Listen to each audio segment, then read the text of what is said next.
Just a minute, ma'am. Just a minute. I'm sharing.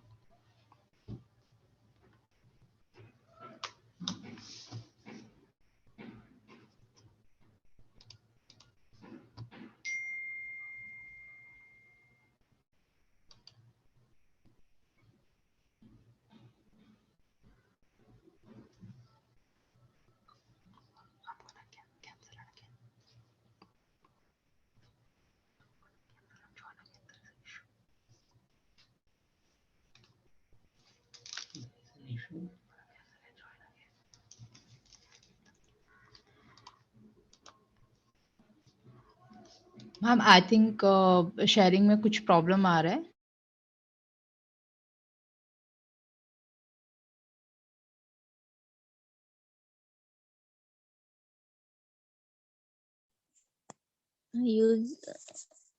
use other device. Yes, ma'am.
Yes, ma'am. Can you start? Hello, ma'am.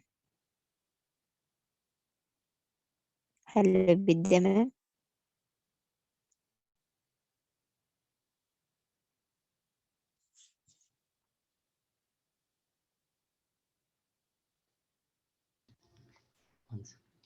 Hello, ma'am. Yes, ma'am. Now, can you hear me, ma'am? Yes, ma'am. But Okay. but screen not visible. Screen not visible. Okay. I have to again Share share. again. Okay.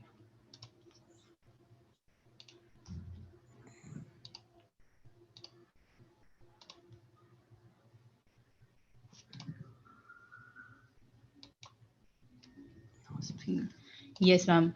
Now, I think अभी दिख रहा होगा. Yes, ma'am. Okay, ma'am. So good evening students and good evening ma'am. आज हम देखेंगे प्रश्न पत्रिका सराव नंबर 4। अभी तक हमने 3 पेपर सॉल्व कर चुके हैं। सो ये दिस इज 4th है, 4th 1 है और 3 हमने इतना टाइम तक सॉल्व कर लिया है तो हमको कुछ ना कुछ आइडिया हो गया है कि हम कैसे सॉल्व कर सकते हैं। मैम मेरी वॉइस क्लियर है ma'am? Yes, ma'am. Okay ma'am, thank you. So थोड़े थोड़े छोटी छोटी बातों को हमें थोड़े ध्यान देना पड़ता है लैंग्वेजेस में। तो हिंदी बहुत डिफिकल्ट नहीं है, बहुत कठिन विषय नहीं है। तो जो सूचनाएं दी होती है स्टूडेंट्स, हमको उसको फॉलो करना पड़ता है। छोटी छोटी जो सूचनाएं होती हैं जो स्टार्टिंग में ही दी जाती है, जब भी हमारा पेपर होता है उसके पहले ही 2-3 लाइनों में दिया जाता है। पहला तो हमको जो भी आकृतियां बनाते हैं, जो भी हम लोग आकृति स्टार्ट करेंगे, वो सभी आकृति हमको कैसे करना है, पेन से लिखना है। पेंसिल का कहीं भी उपयोग नहीं करना है, कहीं भी पेंसिल हमारे इसमें यूज नहीं होना चाहिए। और रचना विभाग में होता है राइटिंग स्किल। राइटिंग स्किल में कोई भी हमको पेन और पेंसिल की जरूरत, पेन की ही जरूरत होती है, पेंसिल की जरूरत नहीं होती है। एंड लास्ट वन होता है कि हमको हमारी राइटिंग शुद्ध, स्पष्ट, सुवाच्य लेखन अपेक्षित होता है। मतलब ऐसा होना चाहिए कि एग्जामिनर खुश हो जाए। हमको क्या करना है, जब भी हम लिखते हैं, पेपर स्टार्ट करते हैं, तो पेपर स्टार्ट करने से पहले हमको ये देखना है कि पूरा पेपर एक बार रीड कर लें। जब भी पूरा पेपर हम रीड कर लेते हैं तो हमको समझ में आ जाता है कि कौन से विभाग में, एक्चुअली हिंदी में 5 विभाग होते हैं: गद्य, पद्य, पूरक पठन, व्याकरण एंड उपयोजित लेखन, राइटिंग स्किल जिसे हम कहते हैं लास्ट में। तो ये काफ़ी इम्पोर्टेंट होता है राइटिंग स्किल, बिकॉज वो 26 मार्क्स का होता है। तो हमको एक कॉन्फिडेंस होता है कि हम किस में अच्छा है, मीन्स हमारी राइटिंग किस में अच्छी है। सम पीपल आर, मतलब कुछ स्टूडेंट्स गद्य में होते हैं, कुछ स्टूडेंट्स पद्य में अच्छा स्किल रखते हैं, लेकिन लिखना तो हमको सब है, बट हम स्टार्ट कैसे करें। तो कुछ कुछ बच्चे क्या करते हैं, राइटिंग स्किल से स्टार्ट करते हैं, विच इज गुड। क्योंकि अगर राइटिंग स्किल में बहुत अच्छा आपका कमांड है तो आप कहते हैं first impression is the last impression. क्योंकि आप अच्छा लिखेंगे तो अच्छे मार्क्स भी आपको मिल सकते हैं। तो ऐसे हम लोग स्टार्ट कर सकते हैं। ओके, सो छोटे छोटे टिप्स होते हैं जो हमको फॉलो करने चाहिए एग्जाम, ड्यूरिंग एग्जाम। एंड थोड़े हमारे अंदर फियर होते हैं, डर होता है। तो अगर एक बार हाफ एन आवर जो पीरियड होता है, हाफ एन आवर में हम अच्छा लिख लेते हैं तो एक कॉन्फिडेंस बिल्डअप हो जाता है कि यस मैं लिख सकता हूँ या मैं लिख सकती हूँ। प्रॉपर अच्छे से हम लोग स्टार्ट कर सकते हैं पेपर को। तो ये हमारा फर्स्ट स्लाइड में मैंने रखा है विभाग गद्य, जो 20 मार्क्स का होता है, गद्य विभाग। और सबसे बड़ी बात हमारे लैंग्वेजेस का है कि हमको परिच्छेद आते हैं, पैराग्राफ आते हैं। तो हमको रीडिंग और राइटिंग हमारी अच्छी है तो उसमें से हम लोग ढूंढ ढूंढ के कुछ भी जो भी हमको क्वेश्चंस है उसको एक बार अंडरस्टैंड करते हैं, समझते हैं और उसका आंसर हम लोग को मिल जाता है और लिख सकते हैं। तो हमें उसमें कहीं भी क्या बोलते हैं, बाहर करने की जरूरत नहीं है। बेसिकली सिंपल हमको इसमें अंडरस्टैंडिंग होनी चाहिए। अगर आपकी अंडरस्टैंडिंग अच्छी है, लैंग्वेज पे कमांड है, ग्रामर अच्छा है, राइटिंग अच्छी है, सो आपका इसमें अच्छे मार्क्स लेने के चांसेस बहुत होते हैं, जो कि हमारे लिए बहुत अच्छे होते हैं परसेंटेज इंक्रीज करने के लिए। तो वो आप कर सकते हैं। लैंग्वेजेस में हमको फुल मार्क्स नहीं मिलते हैं तो छोटी छोटी बातों पे हमें ध्यान देना पड़ता है। तो ना हम फर्स्ट देखेंगे विभाग, गद्य विभाग। ओके, सो पहला है यहाँ पे प्रश्न क्रमांक 1 निम्नलिखित पठित पद्यांश पढ़कर दी गई सूचनाओं के अनुसार कृतियां कीजिए। उत्तर लिखिए। सुहाग वाले गहनों के नाम। अब यहाँ पे हमको देखने हैं कि सुहाग वाले गहने क्या है। सुहाग वाले गहने केवल टीका, नथुनी, बिछिया रख दिए थे, वह हमारे सुहाग वाले गहने थे। टीका, नथुनी, बिछिया, सुहाग वाले गहने शास्त्री जी की पत्नी के, क्योंकि शास्त्री जी ने अपनी पत्नी से क्या किया था, गहने मांगे थे और उन सहायता करने के लिए। फिर सेकंड क्वेश्चन है, शास्त्री जी की पत्नी का असली गहना क्या था। शास्त्री जी की पत्नी का असली गहना, जब भी उनसे पूछा जाता है कि पूछा गया कि आप गहना दे दो, तो उनकी पत्नी बिना सोचे समझे उन्होंने क्या किया, अपने सारे गहने दे दिए। तो उनके अकॉर्डिंग, शास्त्री जी के पत्नी के अकॉर्डिंग उनका गहना, क्योंकि स्त्रियों का मेन शादी के बाद उनका सुहागी होता है, तो उन्होंने यहाँ पे सेकंड पैराग्राफ में कह दिया कि वह बोली, पर जो असली गहना है वह तो है। असली गहना मतलब कि शास्त्री जी, मतलब उनके पति। तो यहाँ पे वह तो है, बस इस हमें बस यही चाहिए, हमें बस यही चाहिए। तो वो है शास्त्री जी। उसके बाद है कारण। सेकंड क्वेश्चन आ रहा है, कारण लिखिए। शास्त्री जी की पत्नी को गहनों की चिंता न थी। कौन से गहने, क्यों नहीं चिंता थी? क्योंकि हमारी सोसाइटी में ऐसा माना जाता है कि गहने नहीं पहनती हैं औरत, तो उनको क्या माना जाता है कि अरे उसके पास तो कुछ नहीं है। लेकिन शास्त्री जी क्या थे, एक राष्ट्रपति थे और उनके पास, उनकी पत्नी के पास गहने नहीं है तो बड़ी बात हो जाती थी। तो उन्होंने अब गहने तो ले लिए थे। तो शास्त्री जी की पत्नी ने, जब भी आप स्टार्ट करते हो तो ये कारण पूछा है, तो क्योंकि से स्टार्ट करते हैं। तो मैंने यहाँ पे लिखा हुआ है कि क्योंकि, बट लेकिन अब जब भी स्टूडेंट स्टार्ट करेंगे तो शास्त्री जी की पत्नी को गहनों की चिंता न थी, ये सेंटेंस आना चाहिए। उसके बाद आप लिखेंगे क्योंकि उन्होंने बहाना सोच लिया था, गांधी जी के अनुसार उन्होंने गहना पहनना छोड़ दिया था। मतलब गांधी जी के अकॉर्डिंग उन्होंने क्या किया था, गहना पहनना ही छोड़ दिया था। नेक्स्ट है, शास्त्री जी अपनी पीड़ा को रोक ना सके। मतलब कि उनको बहुत दुख हो रहा था, तो क्यों पीड़ा को रोक नहीं सके? क्योंकि उन्होंने पत्नी के गहने मदद के लिए मांग लिए थे। पैराग्राफ में दिया है, जब उनको इतनी पीड़ा हो रही थी कि वो सोच रहे थे कि अब ये गहने ले लिया है, लेकिन उनको पीड़ा तो बहुत हो रही है, तो वो क्या करेंगी? तो उन्होंने कहा क्यों पीड़ा हो रही थी शास्त्री जी को? क्योंकि उन्होंने अपनी पत्नी के गहने ले लिए थे मदद के लिए, तो उनको उस बात का दुख था। नेक्स्ट हम देखेंगे, नेक्स्ट है थर्ड, कृति पूर्ण कीजिए। ये आता है शब्द संपदा। शब्द संपदा में दिया गया है शंका। शंका में विलोम शब्द है, उपसर्ग युक्त शब्द है, प्रत्यय युक्त शब्द है और पर्यायवाची शब्द है। कृति पूर्ण कीजिए। यहाँ पे जैसे भी दिया है वैसे ही आपको लिखना है, जो संजाल दिया जाता है वैसे ही आपको स्टूडेंट्स बनाना है। पेंसिल का उपयोग नहीं करना है। ये भी आपको कैसे लिखना है, शंका। शंका का विलोम शब्द क्या हो जाएगा? निसंदेह।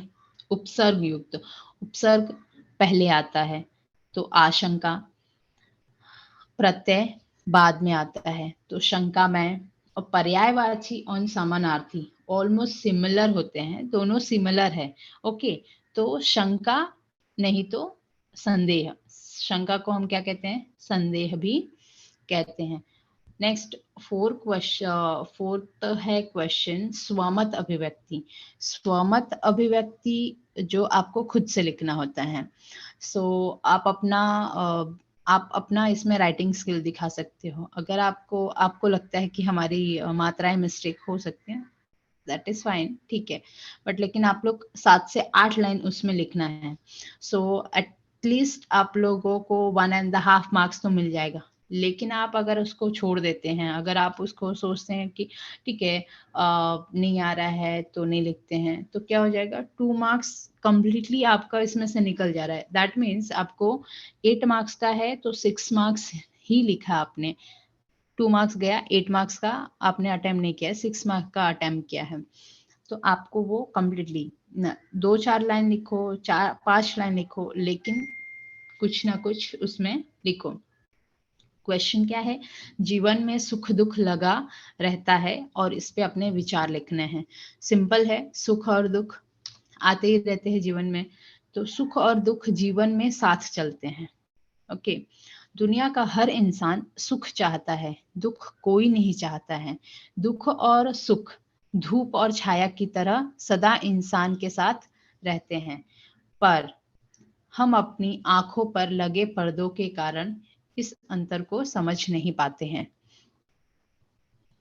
विशेष रूप से दुख को, मनुष्य दुख में इतना दुखी हो जाता है कि सुख का अनुभव नहीं कर पाता है।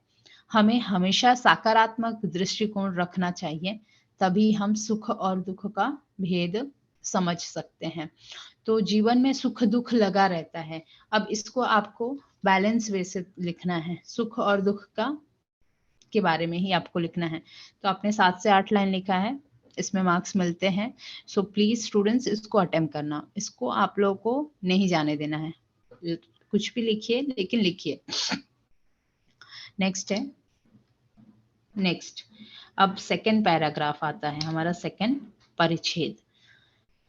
सेकंड परिच्छेद में क्या है, परिच्छेद में उल्लेखित कोई 4 रचनाकार के नाम लिखे हैं। रचनाकार लेखक के नाम, इन्होंने नागर जी हैं, ऑलरेडी उनसे क्या हो रहा है, यहाँ पे साक्षात्कार लिया जा रहा है, उनका इंटरव्यू चल रहा है।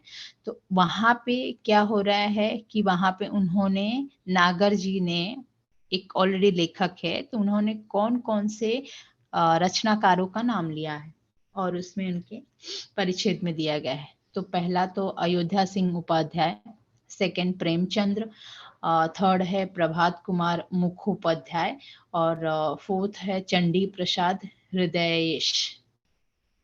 ये 4 रचनाकारों का नाम लिया गया है। जो संजाल दिए है सेम ऐसे ही आपको संजाल बनाना है।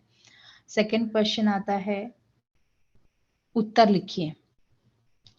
नागर जी की पहली कविता को प्रस्फुटित करने वाला अनुभव। अनुभव मतलब उनका क्या एक्सपीरियंस था जब उन्होंने, उनकी प्रस्फुटित हुई मतलब पहली कविता उन्होंने लिखना शुरू किया। तो देखो यहाँ पे लिखा है 1928 में और 1929 में लाठीचार्ज हुआ था। यह अनुभव से ही पहली कविता उन्होंने लिखी थी। साइमन कमीशन के समय लाठीचार्ज हुआ था, तो इसीलिए उन्होंने वो कविता लिखना शुरू किया था। सेकंड है, नागर जी का साइमन कमीशन के बहिष्कार की घटना के बाद राजनीति की ओर ना जाना। राजनीति की ओर नहीं गए, क्योंकि पहली बात तो जब भी अगर हम लोग गवर्नमेंट, जैसे उनके पिताजी सरकारी कर्मचारी थे, तो अगर वो सरकारी उनके पिताजी कर्मचारी है तो हम किसी भी पार्टी के अगेंस्ट हम जा नहीं सकते हैं, बोल नहीं सकते हैं। तो इसलिए पहला उनका रीजन था। दूसरा था कि 1929 के बाद उनकी जो पढ़ाई में रुचि थी और बढ़ने लगी और वो ज्यादातर क्या करने लगे, सामाजिक कार्यों में भी इन्वॉल्व होने लगे, इसीलिए वो राजनीति से दूर रहे। थर्ड है, गद्यांश में उल्लेखित 2 उपन्यासों के नाम। यहाँ पे दिया गया है 2 उपन्यास, तो एक है सरस्वती और दूसरा है गृहलक्ष्मी। नेक्स्ट है, अपने प्रिय लेखक के बारे में लिखिए। आपके जो भी प्रिय लेखक रहे होंगे, कोई भी प्रिय, किसी का, हर एक किसी का एक प्रिय लेखक होता है, तो कौन से प्रिय लेखक है उसके बारे में थोड़ा बहुत आपको नॉलेज है, उनका जन्म कब हुआ था, उनका नाम क्या है, उन्होंने कौन सी कहानी कविताएं लिखी हैं। बिकॉज क्या होता है, हम लोग हिंदी में भी बहुत सारे लेखक हैं तो हम पढ़ते रहते हैं और उनका जीवनी हमारे टेक्स्ट बुक में दिया होता है, तो उसके बेस पे भी हम लोग बता सकते हैं, लिख सकते हैं कि कौन से हमारे प्रिय कवि लेखक हैं। तो यहाँ पे दिया है, मैंने लिखा हुआ है, मेरे प्रिय लेखक मुंशी प्रेमचंद्र जी हैं। उनकी भाषा शैली मुझे बहुत ही प्रभावित करती थी। जो मतलब भाषा शैली मतलब उनके लिखने का तरीका बहुत अच्छा था। प्रेमचंद जी का जन्म वाराणसी में हुआ था। वे पहली मर्यादा पत्रिका के संपादक रहे, फिर उन्होंने प्रेस खोली और लंबी बीमारी के कारण 1936 में उनका निधन हो गया। और इनकी बहुत सी प्रसिद्ध पुस्तकें पढ़ी हैं। तो अगर आपको पुस्तकों के बारे में नॉलेज है, कब आपने रीड किया है तो लिख सकते हैं, नहीं है तो आप कोई भी लेखक का और कवि का एक नाम लिख सकते हैं। उसके बारे में आपने, हमको पता ही होता है, कोई ना कोई कवि लेखक हम पढ़ते रहते हैं, तो उसके बारे में थोड़ा बहुत हमको जानकारी होती है। नहीं भी है तो कुछ एक लेखक होते हैं, जैसे मीराबाई ऐसी हैं जिनको सब हम जानते हैं, तो उनके बारे में आपको जैसे पसंद है तो आप लिख सकते हो। गिरिधर नागर हम अपने टेक्स्ट बुक में पढ़ भी रहे हैं, उनके बारे में लिख सकते हैं। नेक्स्ट हम देखेंगे इसमें थर्ड क्वेश्चन। थर्ड आता है शब्द संपदा। शब्द संपदा, लिंग परिवर्तन कीजिए। लिंग के दो भेद होते हैं, स्त्रीलिंग और पुल्लिंग। तो सबसे पहले हमको देखना है कि ये क्वेश्चन है क्या, लेखक स्त्रीलिंग है या पुल्लिंग है। तो पुल्लिंग है तो स्त्रीलिंग में बनाना है, और स्त्रीलिंग है तो उसको पुल्लिंग में बनाना है। बिकॉज इसने क्या पूछा है, लिंग परिवर्तन कीजिए। सॉरी, लिंग दो टाइप से क्वेश्चन किया जाता है। एक पूछता है लिंग परिवर्तन कीजिए यानी बदलो। सेकंड टाइप का क्वेश्चन आता है कि लिंग पहचान कर लिखो। ओके, सो इसमें स्टूडेंट्स बहुत से मिस्टेक करते हैं, क्वेश्चन समझते नहीं हैं। तो क्वेश्चन फर्स्ट हमको अंडरस्टैंड करना है क्वेश्चन दिया क्या है। तो इसमें क्या दिया है, लिंग परिवर्तन कीजिए, तो इसको क्या करना है, लिंग को बदलना है। तो अगर स्त्रीलिंग है तो पुल्लिंग करना है, पुल्लिंग है तो स्त्रीलिंग करना है। सम ऐसे क्वेश्चन कभी कभी आते हैं, वचन परिवर्तन करो। तो वचन मतलब एक वचन और बहुवचन। तो यहाँ पे हमको थोड़ा शब्द संपदा में केयरफुल होना पड़ता है, लिंग और वचन में, क्योंकि वचन एंड लिंग में नॉर्मली क्या होता है कि स्टूडेंट्स मिस्टेक करते हैं और विलोम भी लिख देते हैं। तो हमको इसमें थोड़ा सा ध्यान देना पड़ता है। तो हम देखते हैं लेखक। लेखक पुल्लिंग है तो लेखिका हो जाएगा। कवि पुल्लिंग है तो कवित्री हो जाएगा। पितामह, इट्स अ पुल्लिंग, सो पितामही।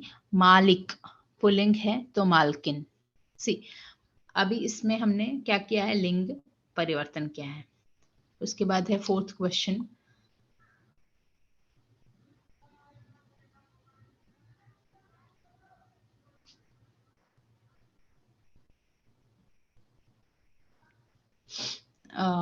फोर्थ क्वेश्चन है, अपने प्रिय लेखक के बारे में 7 से 8 लाइन लिखना है।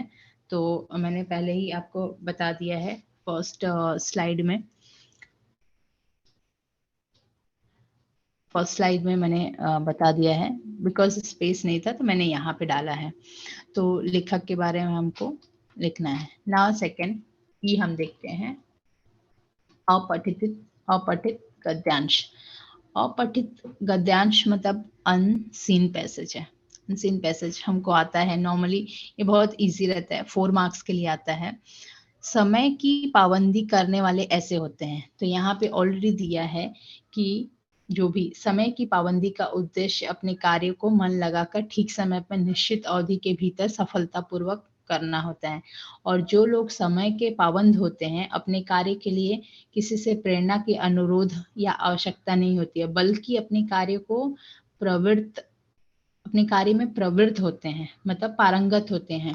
और समय की पाबंद करने वाले लोग कैसे होते हैं, समय के पाबंद करने वाले लोग उत्साही होते हैं, और सेकंड क्या होता है, फुर्तीले होते हैं। फिर समय की पाबंदी करने वाले लोग उत्साही होते हैं और क्या होते हैं, फुर्तीले होते हैं। सेकंड क्वेश्चन है, समय की पाबंदी की उपेक्षा करने वाले समय ऐसे व्यतीत होता है। मतलब उपेक्षा मतलब उसको दुर्लक्ष्य करना, उनको ध्यान न देना। तो जो समय का ध्यान नहीं देते हैं वो कैसे होते हैं, तो वो ज्यादातर अपना टाइम वेस्ट करते हैं इधर उधर बातों में, इधर उधर कामों में प्रॉपर अपना ध्यान नहीं दे पाते हैं। तो वो लोग ऐसे आलस्य होते हैं और प्रमोद होते हैं, मतलब कि आलस्य और प्रमोद करने में ही व्यर्थ हो जाता है और वे सदा काम का बोझ की शिकायत करते रहते हैं। मतलब उनको हमेशा ऐसा रहता है कि मुझे टाइम नहीं मिल पा रहा है, मैं बहुत बिजी रहता हूँ, मेरे पास कुछ भी समय नहीं है। तो नॉर्मली ऐसे पीपल होते हैं। तो हमें समय का बहुत इम्पोर्टेंस रखना चाहिए और अभी के टाइम पे स्टूडेंट्स आप लोगों को भी समय का बहुत इम्पोर्टेंस देना पड़ेगा, जो कि बहुत इम्पोर्टेंट है हमारे लिए समय। तो समय का हम जितना उपयोग अच्छे से करेंगे वो हमारी लाइफ के लिए, हमारे जीवन के लिए अच्छा होगा। अब सेकंड क्वेश्चन आ रहा है स्वामत अभिव्यक्ति। समय, इस बारे में अपने विचार, आपके विचार लिखिए। तो नॉर्मली पीपल, सभी स्टूडेंट्स हम जानते हैं कि एक हम जब भी स्वमत अभिव्यक्ति लिखते हैं, अगर आपको कोटेशन पता है, कोटेशन आता है, तो आप उसमें एड ऑन करो। वो एक्चुअली अट्रैक्ट बनाता है, बहुत अट्रैक्टिव होता है आपका पैराग्राफ, और उसको आप एलैबोरेट करते हो तो उसमें मार्क्स मिलने के भी चांसेस होते हैं। थोड़े बहुत मिस्टेक्स को भी नज़रअंदाज कर देते हैं एग्जामिनर। तो जैसे समय के बारे में है, कल करे सो आज कर, आज करे सो अब, पल में परलय हो गई, बहुरी करेगा कब। तो इसका मतलब है, जो भी मतलब उपयुक्त पंक्तियों के समय के महत्ता को बताती है, समय के महत्व को बता रही है, और समय की सफलता, समय ही सफलता की कुंजी है। कुंजी मतलब चाबी है। विकास की राह में समय की बर्बादी ही सबसे बड़ा शत्रु है। अगर कोई भी काम करने के लिए अगर हम आज कल परसों करते हैं तो हम अपना काम कंप्लीट नहीं कर पाते हैं।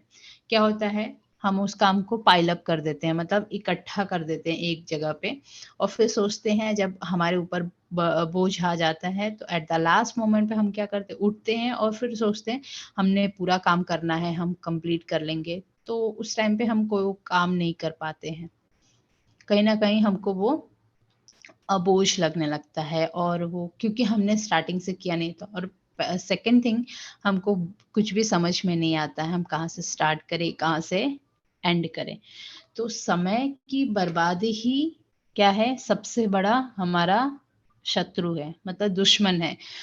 हमारा मूल्यवान वर्तमान क्रमशः भूतकाल बन जाता है। जो भी हमारा प्रेजेंट चल रहा है वो क्या होता है, पास्ट में परिवर्तित हो जाता है, भूत बन जाता है। मतलब ऐसा लगता है कि ऑलरेडी हमने वो काम कर चुके हैं।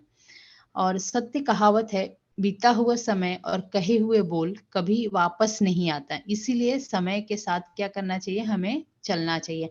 अगर हम समय के साथ चल रहे हैं तो हम समय के अकॉर्डिंग चल रहे हैं, हम अपने समय को जीते हुए चल रहे हैं। तो हमें समय का महत्व देना चाहिए।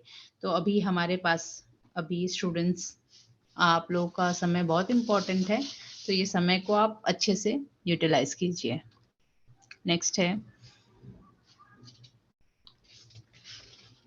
पद्य विभाग। पद्य विभाग 12 मार्क्स के लिए होता है। पद्य विभाग में 2 पैराग्राफ आते हैं, 2 स्टैंजा आते हैं और 6 मार्क्स के लिए होते हैं। इसमें शब्द संपदा नहीं पूछा जाता है, जो भी पूछा जाता है पद्य से रिलेटेड ही होता है। तो सॉरी, तो हम पहला देखेंगे, जोड़ियां बनाइए। तो सुर, सुर राग, करताल झनकार। करताल एक टाइप का इंस्ट्रूमेंट होता है जिससे कि हम बजाते हैं तो झनकार आती है। घट पट, प्रेम, प्रेम की पिचकारी, प्रेम की पिचकारी। तो ये जोड़ियां हो गए।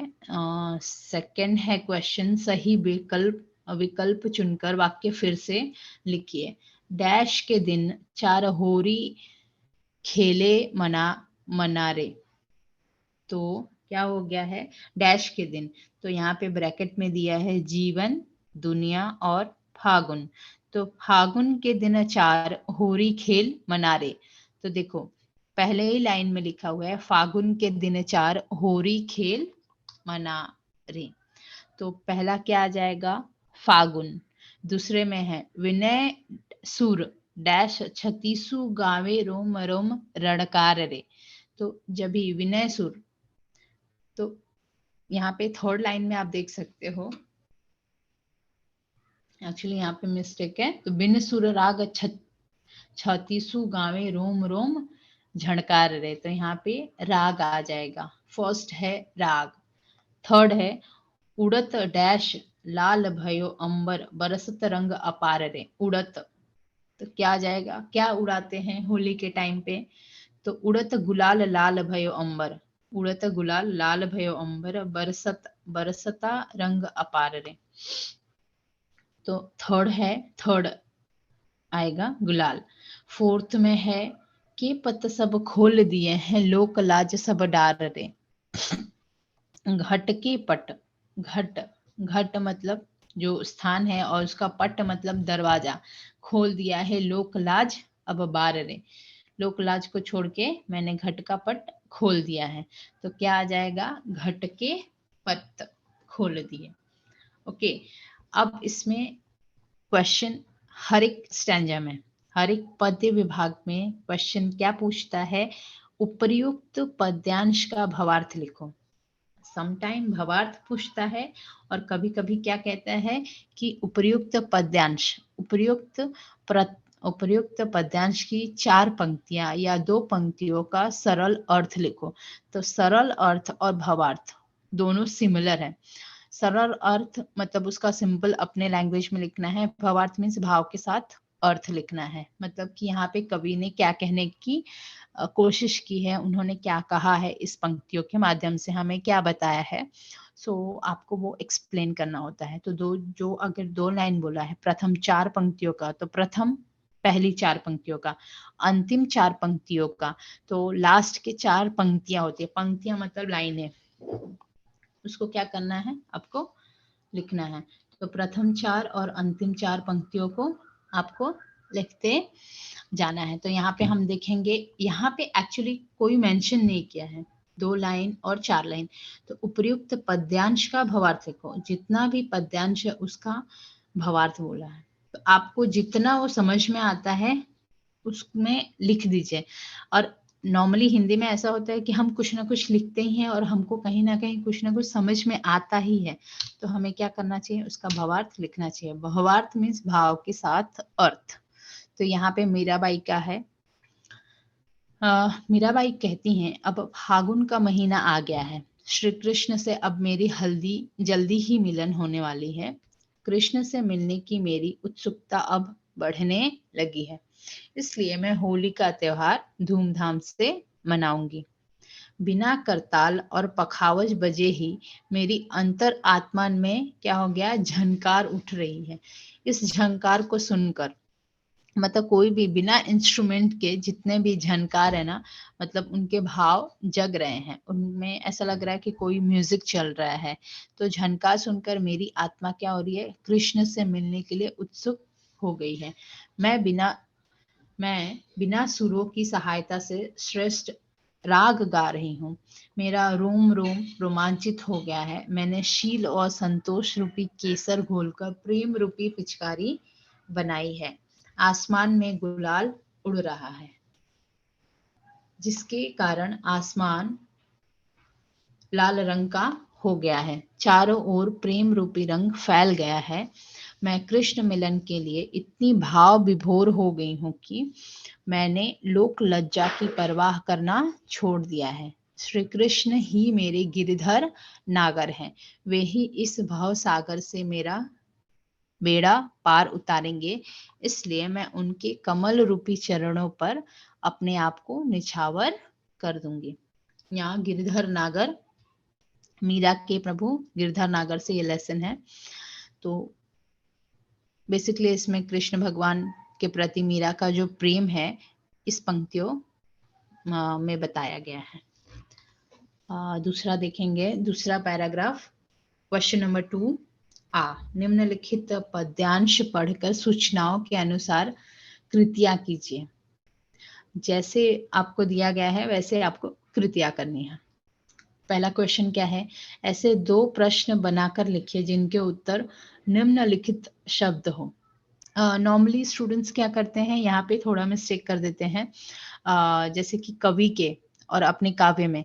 तो आप जब भी प्रश्न तैयार करते हैं तो कवि के घर में क्या पड़ा, ऐसे हम क्वेश्चन बनाते हैं, बट लेकिन वो गलत हो जाते हैं। तो हमको वैसे क्वेश्चन नहीं बनाने हैं, यहाँ पे बनाने हैं किसके घर में छापा पड़ा और उसका आंसर होगा कवि के। ओके, तो आपको सिंपल प्रश्न बनाने हैं, प्रश्न तैयार करने हैं, क्वेश्चन फ्रेम करना है, आंसर क्वेश्चन में नहीं आना चाहिए। जब भी आप प्रश्न तैयार कर रहे होते हैं, मेक श्योर कि वो आंसर जहाँ जो दिया है, जो कुछ भी वर्ड देते हैं, वो वर्ड आपके क्वेश्चन में नहीं आना चाहिए, लेकिन वो वर्ड आपका आंसर होना चाहिए, ये आपको ध्यान देना है। सेकंड है अपने काव्य में। तो कवि ने काव्य में क्या बिखेरे थे, तो कवि ने सुवर्ण कहाँ बिखेरे, तो कवि ने सुवर्ण कहाँ बिखेरे, मैंने जोश में आकर कहा सुवर्ण मेरे काव्य में बिखेरे हैं। तो यहाँ पे काव्य में, अपने काव्य में, तो कवि ने सुवर्ण कहाँ बिखेरे, तो अपने काव्य में। आंसर हमको नहीं लिखना है, बस क्वेश्चन फ्रेम करना है। सेकंड है कविता के आधार पर जोड़ियां मिलाइए। कविता के आधार पर अ और ब है, बहुत इजी है ये। एक्चुअली लेसन ही बहुत सिंपल है, बहुत सरल है, तो हम इजीली इसको ढूंढ लेते हैं, कर लेते हैं। तो अर्थ, तो यहाँ पे देखो पैराग्राफ में लिखा है, कवि के घर पे छापा मारने वाले आते हैं, तो उनको पूछते हैं कि आपका सोना कहाँ है, अर्थ कहाँ है। तो यहाँ पे देखो सेकेंड पैराग्राफ में 4th लाइन, मैं मुस्कुराकर बोला अर्थ मेरी नई कविताओं में है। तो अर्थ कहाँ है, नई कविताओं में। सुवर्ण कहाँ है, उनके काव्य में बिखेरे गए हैं। और चांदी कहाँ है, तो चांदी जब पूछते हैं तो उन्होंने कहा कि चांदी तो मेरे बालों में आ रही है। तो चांदी कहाँ है, उनके बालों में। और मुद्रा, मुद्रा का मतलब होता है एक्सप्रेशन। तो सी, अर्थ, सुवर्ण, चांदी और मुद्रा, ये तीनों मतलब बेसिकली ये सिंपल क्या है, रिलेटेड है धन से। तो ये सारे क्या किया है कवि ने, बहुत ही अच्छे से इसको प्रस्तुत किया है।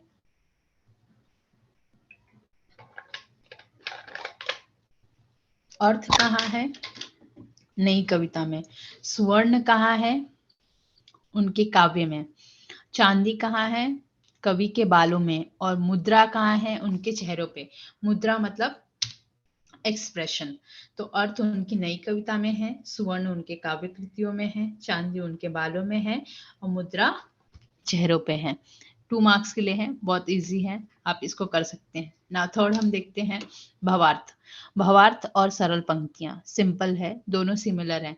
तो भाव के साथ अर्थ लिखना है। तो कवि इन पंक्तियों के माध्यम से क्या बताना चाहता है, तो 4 पंक्तियों का, अंतिम 4 पंक्तियों का भावार्थ लिखे।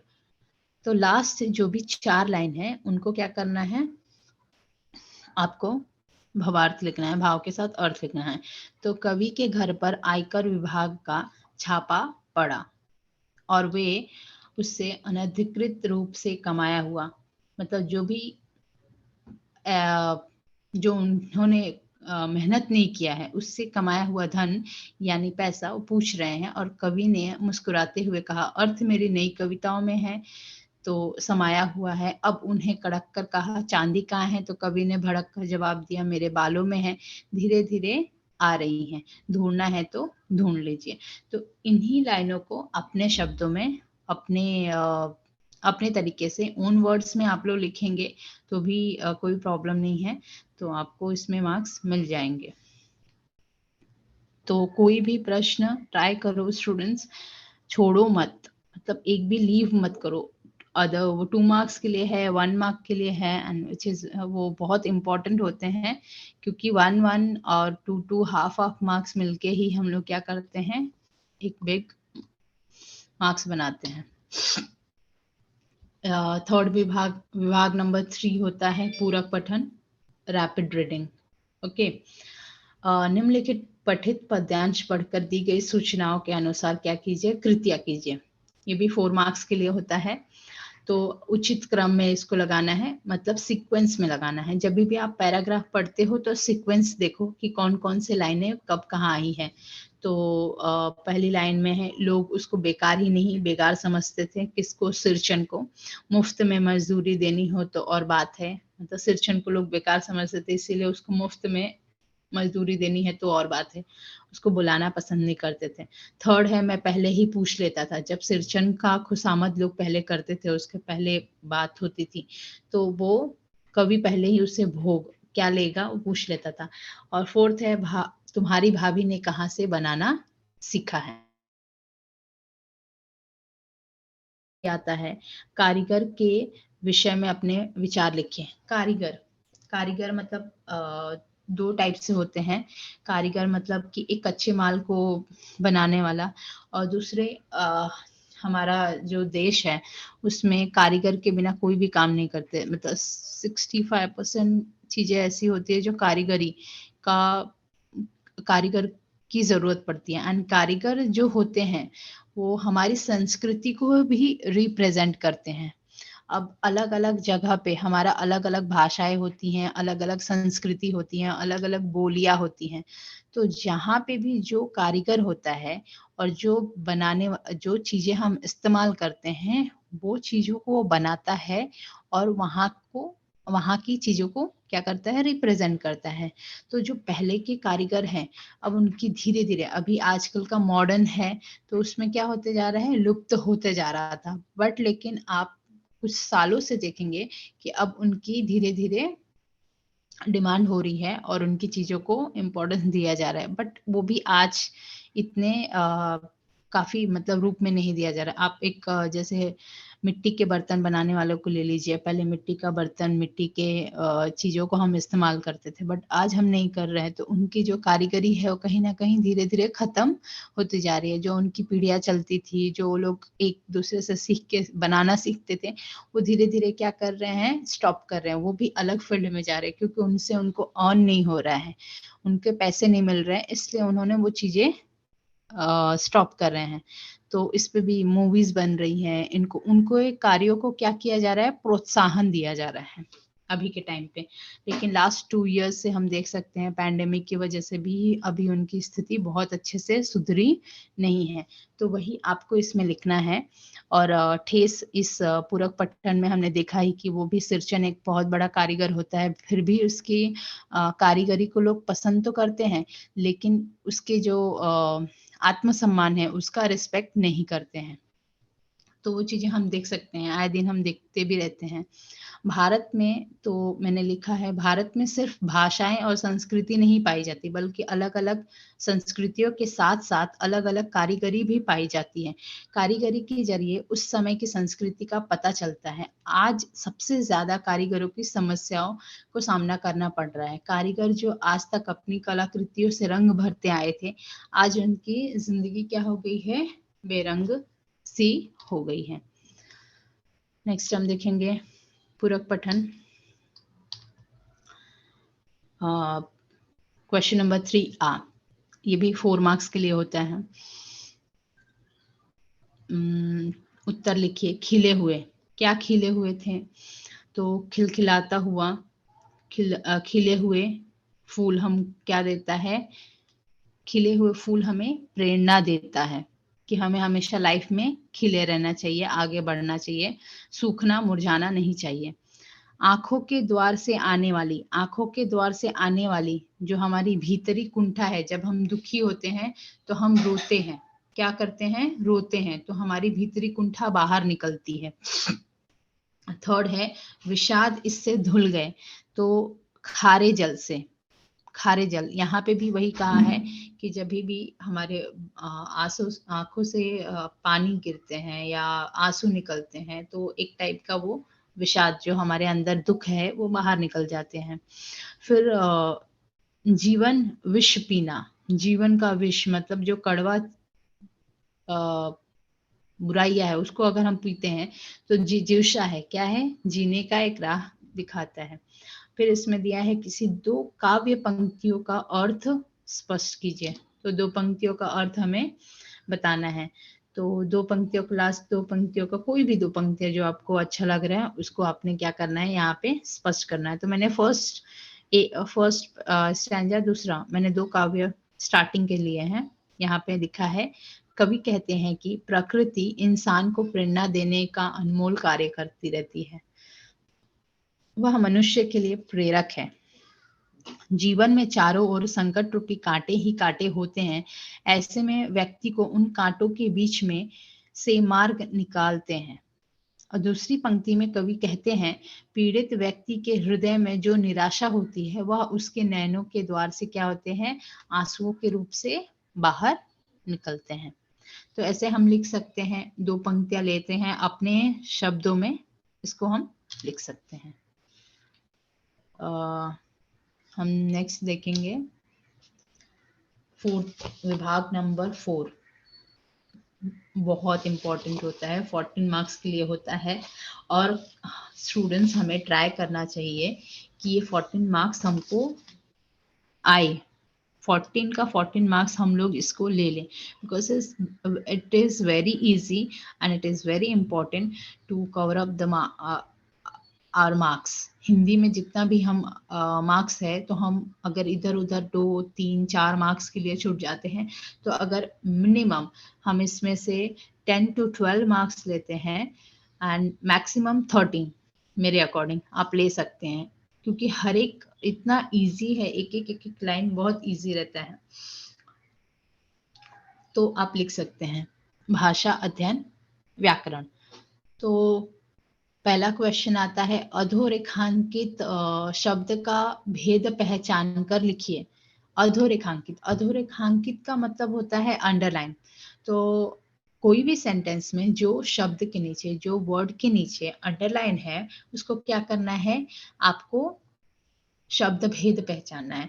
तो शब्द भेद कितना, नॉर्मली संज्ञा, सर्वनाम, क्रिया और विशेषण, यही 4 पूछा जाता है और इसी को आपको लिखना है, इसके कोई भी भेद को नहीं लिखना है। तो अगर आपने पढ़ा है, समझा है तो लिख सकते हैं, संज्ञा है, सर्वनाम है, क्रिया है या विशेषण है। तो यहाँ पे प्रभावशाली, प्रभावशाली के नीचे क्या किया है, अंडरलाइन डाला है। तो शब्द भेद इसका क्या हो जाएगा स्टूडेंट्स, विशेषण है, क्योंकि विशेषता बता रहा है। सेकंड क्वेश्चन क्या आता है, अव्यय आता है, अव्यय। तो निम्नलिखित काव्य का अपने वाक्य में प्रयोग कीजिए। तक अव्यय का, अव्यय का अपने वाक्य में प्रयोग करके एक ही का लिखना है और उसको सेंटेंस बनाना है। सिंपल सेंटेंस बनाओ स्टूडेंट्स, आपको सिंपल वाक्य बनाना है, सरल वाक्य बनाना है। सो उसमें कोई मिस्टेक नहीं होगा, मात्राओं का भी मिस्टेक कम रहेगा। तो यहाँ पे है शायद, पिताजी शायद कल आए, सिंपल वाक्य। दूसरा है, गाड़ी धीरे धीरे चलती है, धीरे धीरे है, धीरे धीरे चलती है। उसके बाद है तीसरा क्वेश्चन, तालिका पूर्ण करो। तालिका पूर्ण करो, यहाँ पे संधि आता है, संधि विच्छेद आता है और संधि भेद आता है। तो संधि शब्द दिया जाता है, इसमें भी आपको एक ही करना होता है, 2 में से कोई एक होता है। तो नॉर्मली क्या होता है, फर्स्ट को जब संधि है तो संधि विच्छेद किया जाता है और उसका भेद लिखा जाता है। तो वो लिटिल बिट थोड़ा डिफिकल्ट होता है, क्योंकि संधि विच्छेद में भी शायद गलत भी हो सकता है। बट जो सेकंड है, अगर सेकंड आपने विच्छेद किया है और आपको पता है कि संधि के सिर्फ 3 भेद होते हैं, स्वर संधि, व्यंजन संधि एंड विसर्ग संधि। तो विच्छेद जो होता है वो इजी पड़ता है हमको करने में, क्योंकि संधि के 3 ही भेद होते हैं। तो 3 भेद में आपको पता है कि वो यहाँ पे कौन सा भेद है, भेद आप लिख सकते हैं। लेकिन फर्स्ट में आप विच्छेद करोगे तो मे भी हो सकता है कि मिस्टेक हो सकते हैं, अगर जो श्योर है वो कर सकता है। लेकिन जिसको इसमें भी मार्क्स चाहिए, तो एटलीस्ट आप इसमें हाफ मार्क्स, अगर सेकंड वाला करते हो तो हाफ मार्क्स ले सकते हो। ओके, तो कभी भी आपको अगर लग रहा है कि फर्स्ट मुझे नहीं आ रहा है तो you can attempt second one. तो नायिका, तो फर्स्ट हम देख लेते हैं नायिका। नायिका का संधि विच्छेद क्या होगा? नय प्लस इका, नय प्लस इका, नय। अब ये स्वर संधि है तो नय अ साउंड कर रहा है अ, और ई, तो ये क्या आते हैं? स्वर में आता है, तो स्वर संधि हो गया। दूह प्लस बल, दूह, दूह के बाद क्या है? डबल डॉट है, और ऑलरेडी ये इसको क्या किया गया है? विच्छेद किया गया है, संधि विच्छेद किया है। तो हमको ये सिंपल अंडरस्टैंड, हमको समझ में आ जाता है, हमको कंप्लीटली ये इजीली समझ में आ जाता है कि कौन सा संधि का भेद हो सकता है। तो दूह, दूह जब दिया है दैट मीन्स वो विसर्ग है। डबल डॉट जहाँ पे होता है वो विसर्ग में लिया जाता है, तो उसको वो क्या हो जाएगा? विसर्ग संधि। और संधि में अगर आप नहीं बना पाते हो, दुर्बल नहीं लिख पाते हो, तो at least you will get half marks. भेद अगर आपने लिखा है तो हाफ मार्क्स मिल जाएगा। तो यहाँ पे आप ट्राई करो फुल मार्क्स लेने के लिए। तो मेरे अकॉर्डिंग आप सेकेंड अटेम्प्ट करोगे तो अच्छा होगा। अगर फर्स्ट आ रहा है तो वेल एंड गुड, फर्स्ट करो, बट एक ही अटेम्प्ट करना है। अगर दोनों आ रहा है, आपके पास टाइम है, तो दोनों लिखिए। तो दूह प्लस बल, दुर्बल, एंड दूह डबल डॉट है, वहां पे आता है विसर्ग संधि, तो उस भेद क्या हो जाएगा? विसर्ग संधि। क्योंकि संधि के तीन ही भेद होते हैं, स्वर अ आ ई, व्यंजन क से ज्ञ तक, और डबल डॉट वाला। तो जो भी आपको लगता है कौन सा विच्छेद है, उसके अकॉर्डिंग आप लोग भेद लिख सकते हैं। नेक्स्ट है फोर्थ, सहायक क्रिया। सहायक क्रिया बहुत इजी है। अभी इसको सहायक क्रिया पहचान कर लिखिए और मूल क्रिया भी लिखिए। ओके, तो आपको सहायक क्रिया भी लिखना पड़ता है और मूल क्रिया भी लिखना पड़ता है।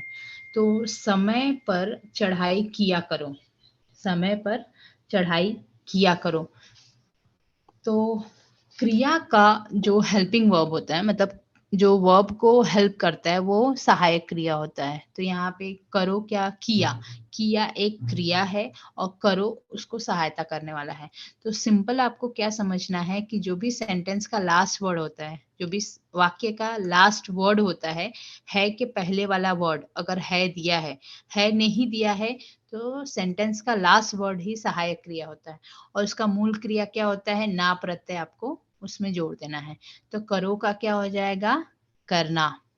नदी की तरफ चले आओ, आओ क्या हो जाएगा? लास्ट वर्ड मैंने लिया आना। ओके, आओ, आना, और उसका मूल क्रिया क्या हो जाएगा? आना। ना प्रत्यय आपको जोड़ना है। कभी भी कहीं भी कोई भी सेंटेंस अगर आपको सहायक क्रिया पूछा जाता है, तो सहायक क्रिया इट्स लास्ट वर्ड, सेंटेंस का लास्ट वर्ड, हेल्पिंग वर्ब, क्रिया का हेल्प करता है, सहायक करता है, क्रिया का सहायक क्रिया होता है। तो आपको लास्ट वर्ड चूज करना है। लास्ट वर्ड में मूल क्रिया क्या हो जाएगा? ना प्रत्यय जोड़ना है, ना लगाना है। नाउ फिफ्थ क्वेश्चन है, क्रिया के प्रथम तथा द्वितीय प्रेरणार्थक क्रिया रूप लिखिए। अब क्रिया का प्रथम और द्वितीय, तो ऑलरेडी क्या किया है? क्रिया दिया हुआ है, मूल क्रिया दिया है। तो पहला क्या है? सोना, तो उसका प्रथम प्रेरणार्थक क्या होता है? आना लगता है। प्रथम प्रेरणार्थक क्रिया में आना लगता है, द्वितीय प्रेरणार्थक क्रिया रूप में वाना आता है। तो यहाँ पे हमें क्या करना है? सोना, सुलाना एंड सुलवाना, वाना। तो सेकंड में क्या होता है? वाना लगता है, प्रथम में आना लगता है। सेकंड है चमकना, चमकाना, एंड द्वितीय प्रेरणार्थक क्या हो जाएगा? चमकवाना।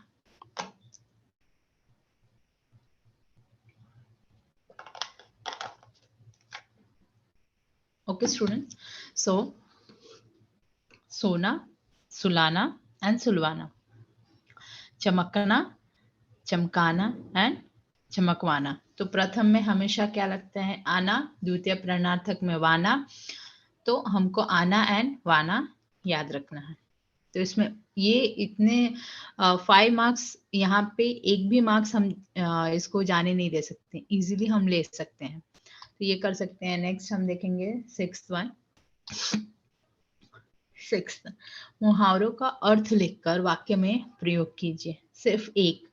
और सेकंड क्या आता है, अधोरेखांकित वाक्यांश के लिए उचित मुहावरों का चयन करके वाक्य फिर से लिखे। मुहावरे यहाँ पे 2 दिया जाता है, ओके, एंड 2 टाइप से प्रश्न पूछा जाता है। तो अगर स्टूडेंट्स को पहला इजी लगता है, पहला लिखिए आप लोग, कोई प्रॉब्लम नहीं है। तो मुहावरे का अर्थ लिखकर वाक्य में प्रयोग कीजिए।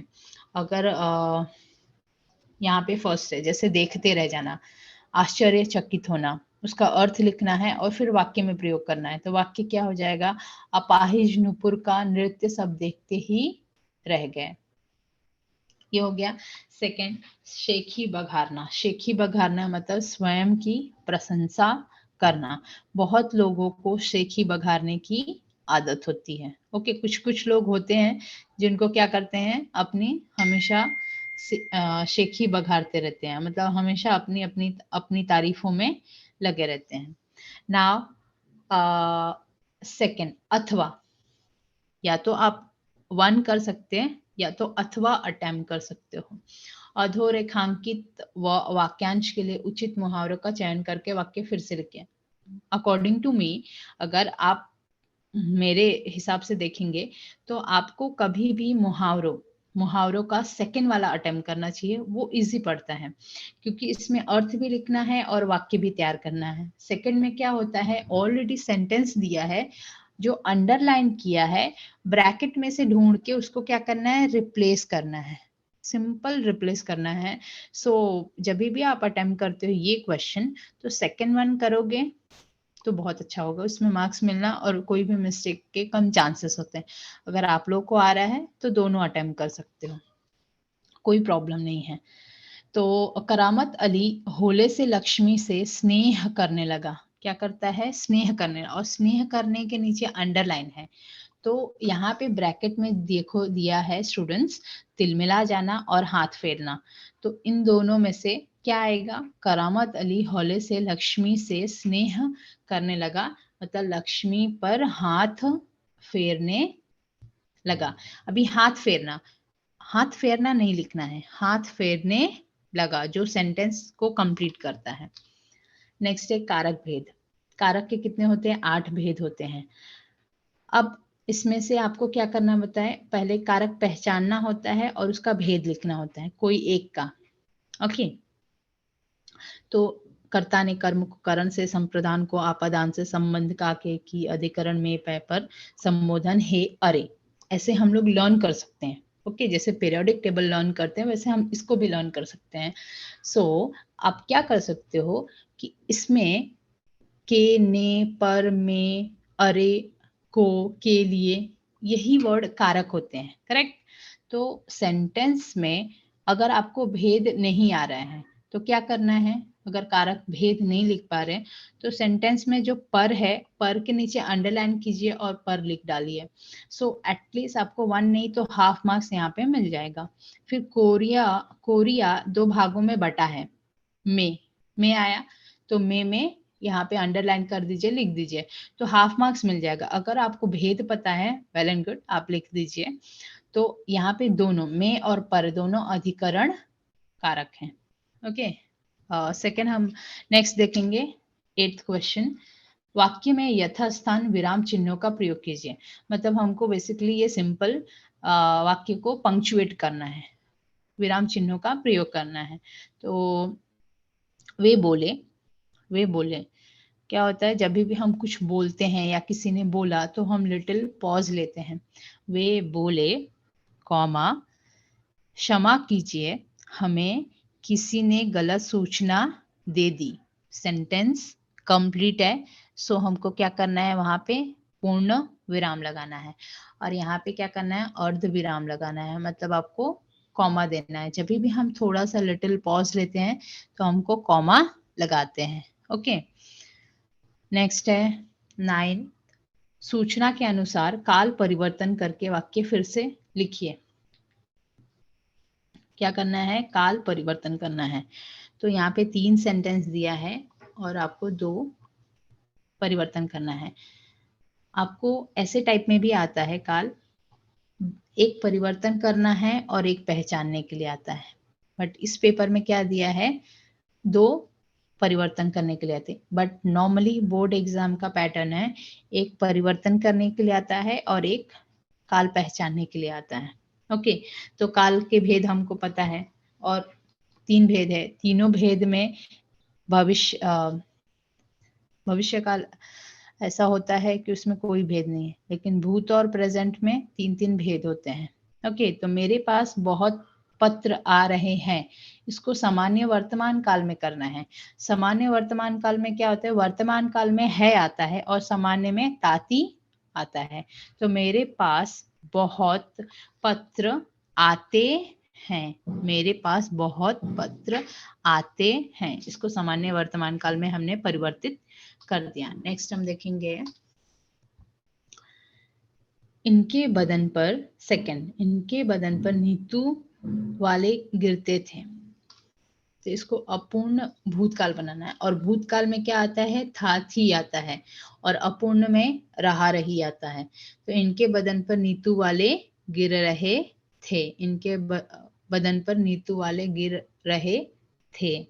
उसके बाद आता है सामान्य भविष्यकाल। भविष्यकाल में हमेशा स्टूडेंट्स ध्यान रखना, गा गु गे गी से ही एंड होता है सेंटेंस, जो भी है लास्ट का वर्ड गा गु गे होता है। ओके, तो आपको क्या करना है, उनके हृदय में करुण रस समा जाता है। तो आपको क्या करना है, उनके हृदय में करुण रस समा जाएगा, बिकॉज हमको क्या करना है, भविष्य काल में गागू आता है, सो लास्ट में गा इसमें आ गया है। नेक्स्ट हम देखेंगे 10वां 10th क्वेश्चन है, निम्नलिखित वाक्य का रचना के अनुसार भेद लिखिए। रचना के अनुसार भेद कितने होते हैं, 3 प्रकार होते हैं, भेद नहीं तो प्रकार। तो रचना के अनुसार कितने भेद होते हैं, 3। पहला होता है सरल वाक्य, सेकंड संयुक्त वाक्य, और थर्ड है मिश्र वाक्य।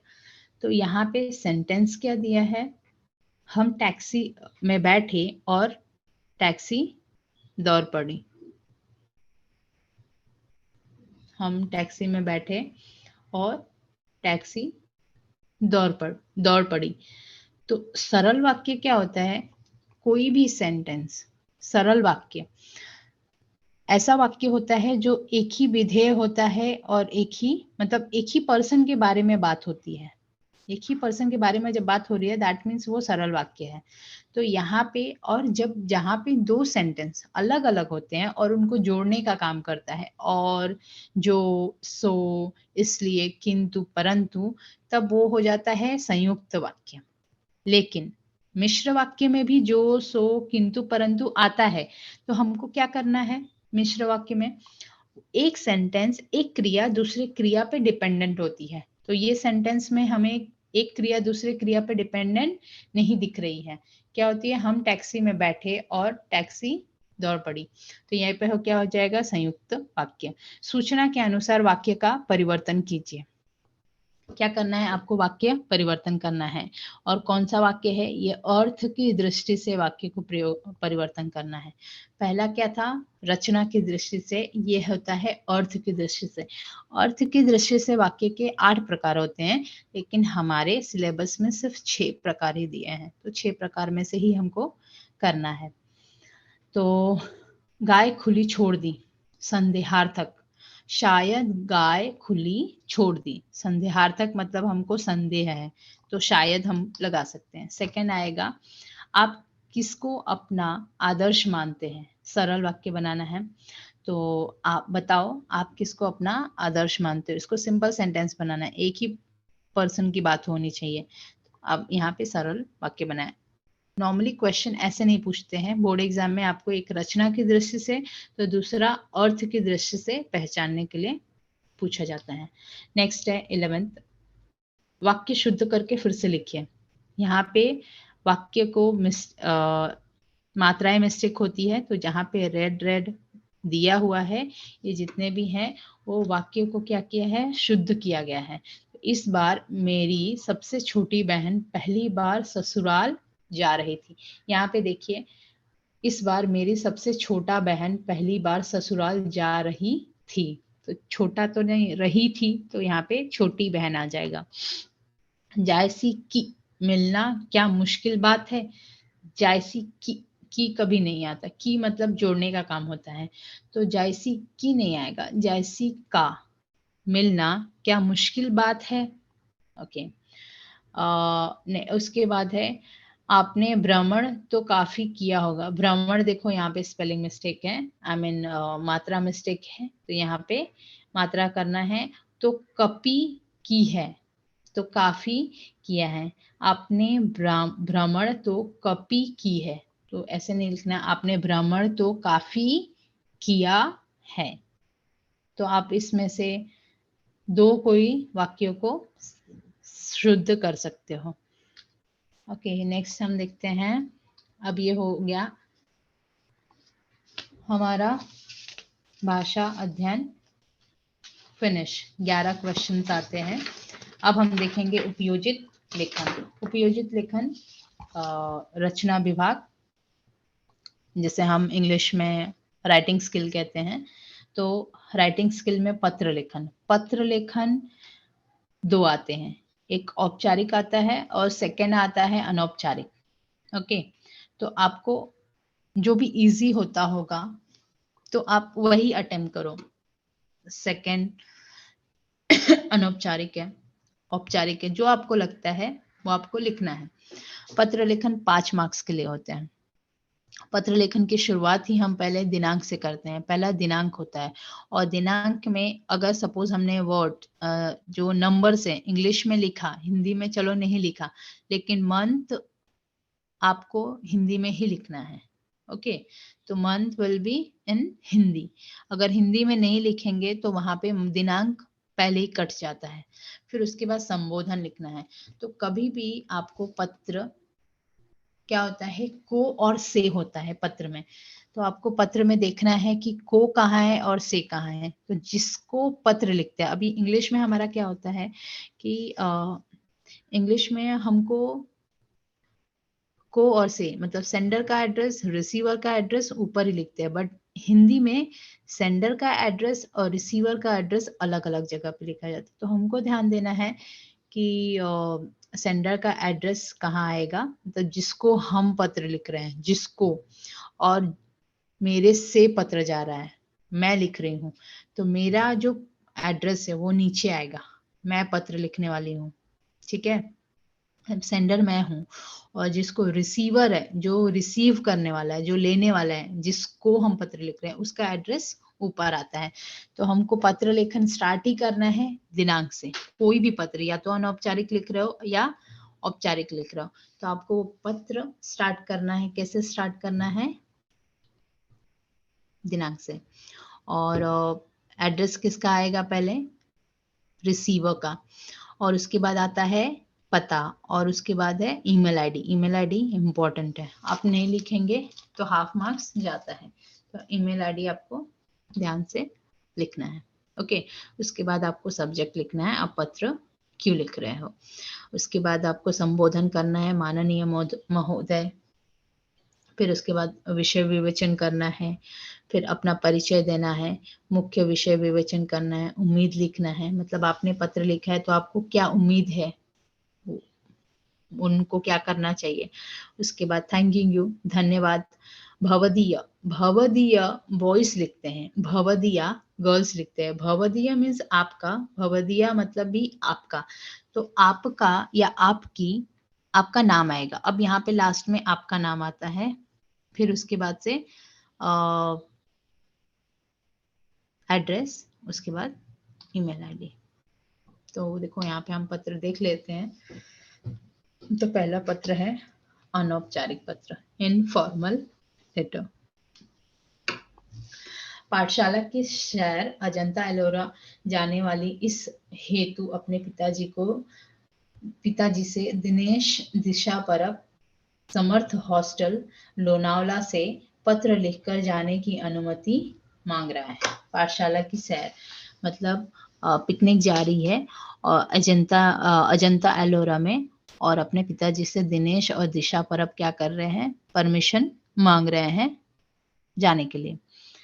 तो ये क्या हो गया है, जहाँ पे भी हमारा रिलेशन दिखता है, हम जिसको जानते हैं, दैट मीन्स वो पत्र अनौपचारिक पत्र हो जाएगा, इनफॉर्मल हो जाएगा। और जहाँ पे हमको कोई संबंध नहीं है, हमारा मतलब हमसे कोई उसका रिलेशन नहीं है, हम कोई भी शिकायत पत्र लिख रहे हैं, अपने काम के लिए पत्र लिख रहे हैं, तो वो हो जाएगा फॉर्मल लेटर। तो ये है इनफॉर्मल लेटर, अनौपचारिक पत्र। तो पहले देखो हमने दिनांक लिखा है, उसके बाद ईमेल आईडी लिखा है, उसके बाद आदरणीय पिताजी, अगर अपने सहेली दोस्त मित्र को लिख रहे हो तो प्रिय दोस्त, प्रिय रमेश, जो भी नाम होता है वो लिखना हो यहाँ पे। उसके बाद सप्रेम नमस्ते, पिताजी को लिख रहे हो तो चरण स्पर्श। कल ही आपका पत्र मिला, पढ़कर बहुत खुशी हुई। मेरा परीक्षा का परिणाम आ गया है और मैं अच्छे अंकों से उत्तीर्ण हुई हूँ। पिताजी मेरे पाठशाला की सैर अजंता एलोरा को शनिवार 15 जनवरी 2022 को जाने वाली है। मैं चाहता हूँ कि इस सैर में मैं भी जाऊं। यह एक ऐतिहासिक विषय हेतु सैर है और इसके लिए 1000 रुपए की जरूरत पड़ेगी। यदि आपकी अनुमति है तो मैं जाऊंगा। कृपया करके ये पैसे जल्दी भेज दें। मेरे तरफ से माँ को प्रणाम और छोटी बहन को शुभ प्यार। आपकी अनुमति का राह देखूंगी।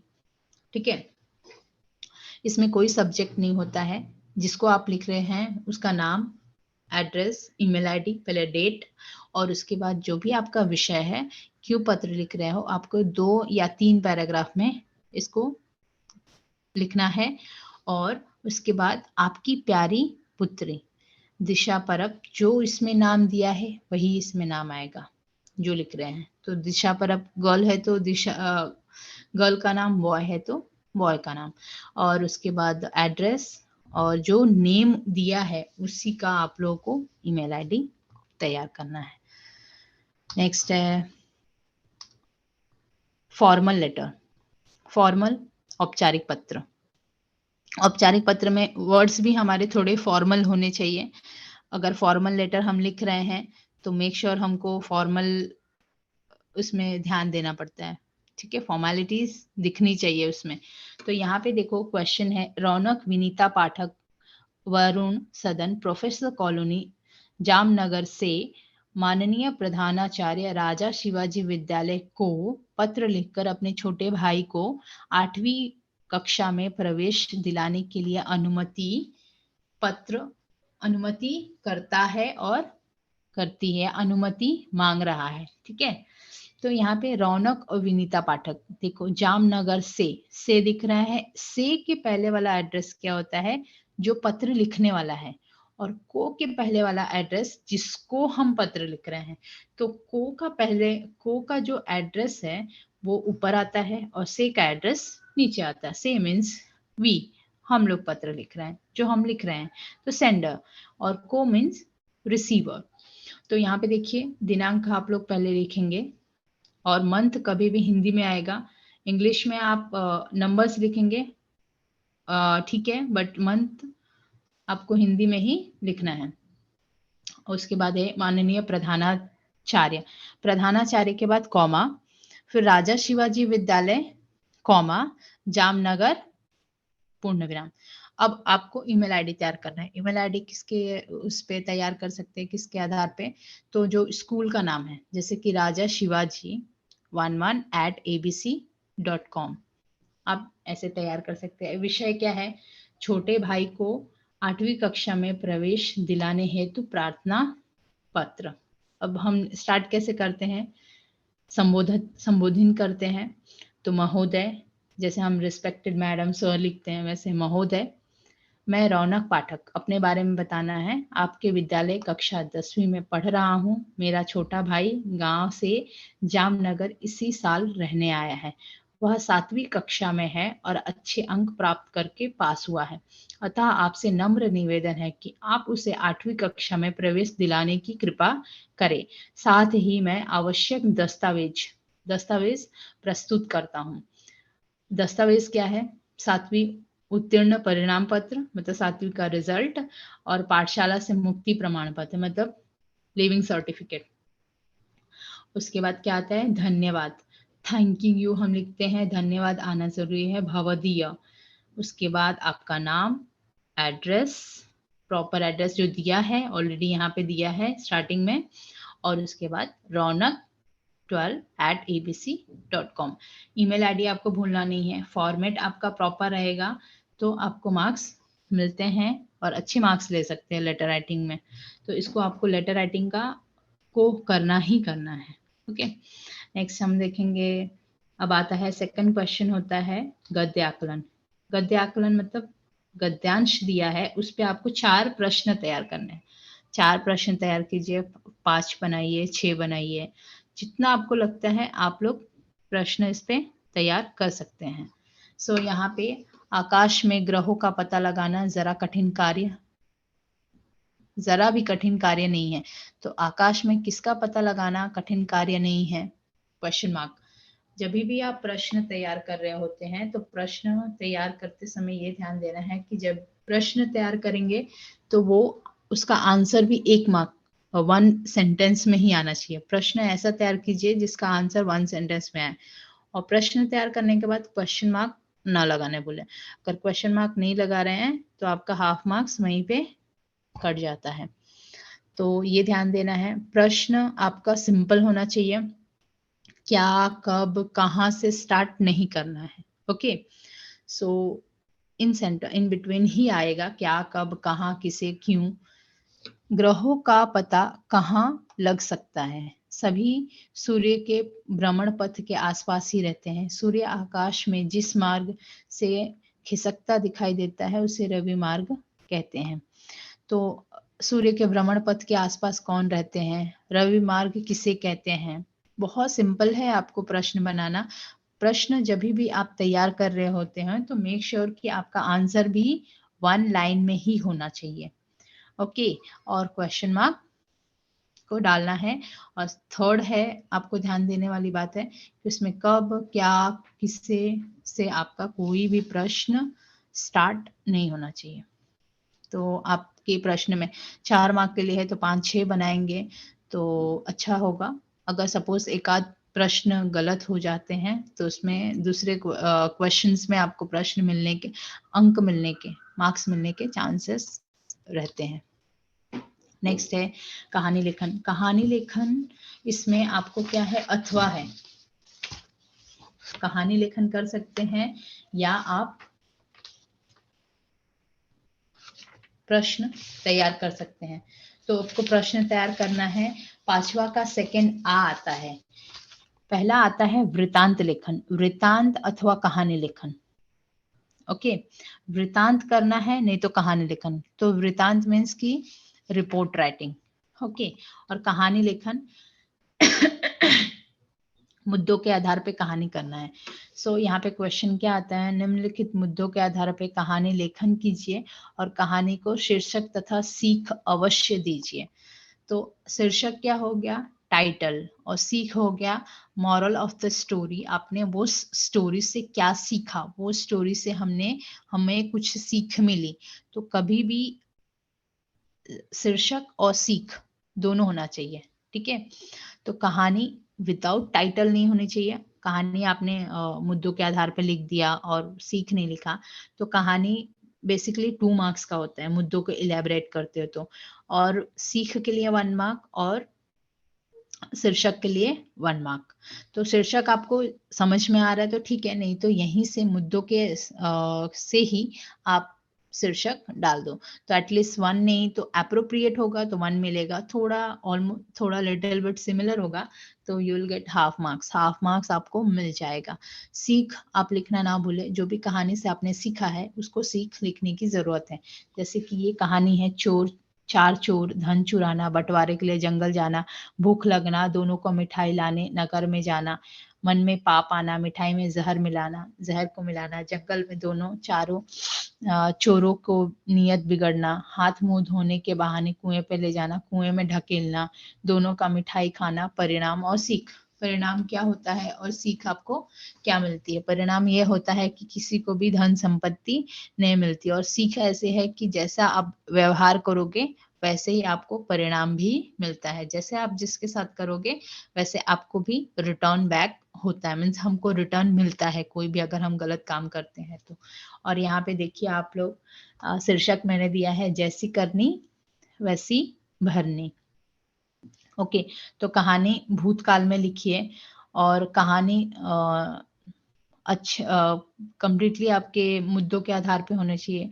कहानी कभी भी भूतकाल में होती है, वर्ड्स आप भूतकाल में ही लिखिए, वर्तमान काल में नहीं होनी चाहिए।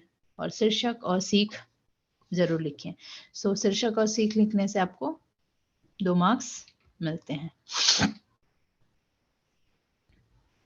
उसके बाद है वृतांत लेखन। ओके, वृतांत लेखन, रिपोर्ट राइटिंग।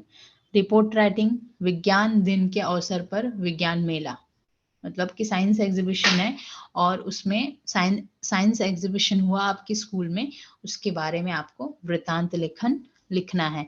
तो वृतांत लेखन में हमेशा क्या ध्यान रखना है कि आपको समय लिखना है, टाइम लिखना है, और कब वो विज्ञापन कब वो हुआ, कब हुआ। रिपोर्ट राइटिंग जैसे आप लोग लिखते हैं ना वैसे ही आपको लिखना है, तो वो हो जाएगा आपका। और कभी भी वृतांत लिखते समय इस बात हमेशा एक बात ध्यान रखना है कि वृतांत जो बीत गई घटनाएं होती है उसके ऊपर होता है। कौन से अध्यक्ष आते हैं, उद्घाटन होता है, फिर उन्होंने क्या हमको बताया, हमको क्या संबोधित किया, कितने बजे हुआ, समय आपको मेंशन करना है, और कब समाप्त हुआ और कैसे समाप्त हुआ, और फिर हमने उसका समापन कैसे किया। ये सब चीज आपको वृतांत लेखन में लिखना होता है। जैसे यहाँ पे ऑलरेडी सब मैंने मेंशन किया हुआ है। विज्ञान दिन के अवसर पर विज्ञान मेला, और आप लोगों ने क्या किया, आपने क्या सीखा और क्या क्या चीजें हुई उसके बारे में आप लोग लिख सकते हैं। नेक्स्ट है विज्ञापन लेखन। विज्ञापन लेखन एडवर्टीजमेंट। यहाँ पे एडवर्टीजमेंट क्या है, रखवालदार चाहिए, मतलब हमको एक सोसाइटी के लिए सिक्योरिटी गार्ड चाहिए, उसके लिए विज्ञापन आपको तैयार करना है। विज्ञापन हमेशा कैसे होना चाहिए, अट्रैक्टिव होना चाहिए, और उसमें शब्द अच्छे होने चाहिए। जो भी आप लिख रहे हो उसमें समय मेंशन होना चाहिए, पता मेंशन होना चाहिए, क्या विशेषता है जब भी वो जाएगा तो, और उसकी शैक्षणिक योग्यता मतलब उसकी स्टडी कितनी होनी चाहिए उसके बारे में। तो देखिए यहाँ पे लिखा है खुशखबर रखवालदार चाहिए, स्वर्ण रेखा सोसाइटी के लिए, शैक्षणिक योग्यता 10वीं और 12वीं उत्तीर्ण पास चाहिए, आकर्षक वेतन कैसा होगा, महाराष्ट्र शासन मान्यता प्राप्त न्यूनतम मजदूरी अधिनियम के अनुसार वेतन दिया जाएगा, मतलब सैलरी दी जाएगी। और क्या क्या रिक्वायरमेंट है डॉक्यूमेंट, तो मूल प्रमाण पत्रों एवं फोटो के साथ सोमवार से शुक्रवार मिले, समय बताया है, पता बताया है, और कांटेक्ट नंबर, ये सब होना चाहिए। एक विज्ञापन लेखन जब भी आप तैयार कर रहे हो तो इन सब बातों का आपको ध्यान देना चाहिए। नेक्स्ट है निबंध लेखन। निबंध लेखन ऐसे राइटिंग 2 दिया है और दोनों में से कोई एक पे आप निबंध लेखन राइटिंग कर सकते हो। तो यहाँ पे 2 टॉपिक है, मेरा प्रिय नेता और मेरे जीवन का अविस्मरणीय प्रसंग। तो मेरा प्रिय नेता है, तो कोई भी नेता को आप ले सकते हो जो आपको अच्छा लगता है। तो यहाँ पे मेरे प्रिय नेता सुभाष चंद्र बोस पे मैंने यहाँ पे लिया है टॉपिक। तो सुभाष चंद्र बोस के बारे में आपको पता होना चाहिए, उनका जन्म कब हुआ, उन्होंने आज़ादी में कितना योगदान दिया, उन्होंने क्या क्या किया, ब्रिटिश के अगेंस्ट क्या किया, कौन सी मतलब उनमें क्वालिटी थी। तो जब भी प्रिय कैसे होता है, जब आपको उसके बारे में कुछ पता होता है तो ही आप उसके बारे में लिख सकते हो। तो एक प्रिय नेता, और रिसेंटली में कोविड से ही रिलेटेड आपको ऐसे एक आ सकता है। तो कोविड पीड़ित की आत्मकथा, कोरोना एक महाबीमारी है, तो आप इस पे आप निबंध तैयार कर सकते हैं। तो ये सब रिलेटेड आप निबंध लेखन लिख सकते हैं। निबंध लेखन कभी भी लीव नहीं करना चाहिए, निबंध लेखन आपको लिखना ही चाहिए। तो इसमें एटलीस्ट कुछ ना कुछ तो मार्क्स मिलेंगे। ओके, तो जितने भी प्रश्न हो सकता है मैक्सिमम आपको अटेम्प्ट करना है। जितना अटेम्प्ट करेंगे उतना मार्क्स आपको मिलना ही है और मिलेगा ही। अगर आपने सोच के किया कि हमको नहीं आ रहा है और हम लोग नहीं करेंगे, तो फिर आप लोग क्या करते हो, वहां पे मिस्टेक कर रहे हो। तो आई होप मैंने आप लोग को जितना भी समझाया स्टूडेंट्स, मैंने अपने तरफ से काफ़ी कोशिश की कि आप लोगों को समझे। आई होप आप लोग को समझा हो और आप एग्ज़ाम में, बोर्ड एग्ज़ाम में काफ़ी अच्छा करेंगे। So thank you students. Yes ma'am.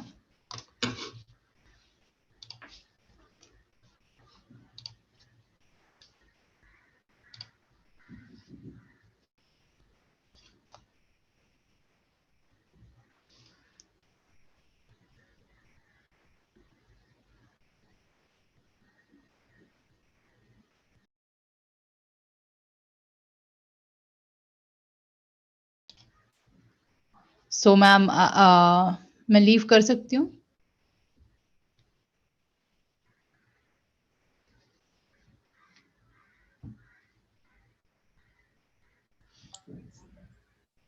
Yes ma'am. No one have doubts. Yes हाँ। Rupa yes and one. Chandraja. Yes, beta. Unmute yourself. Rupa and चंदा जा।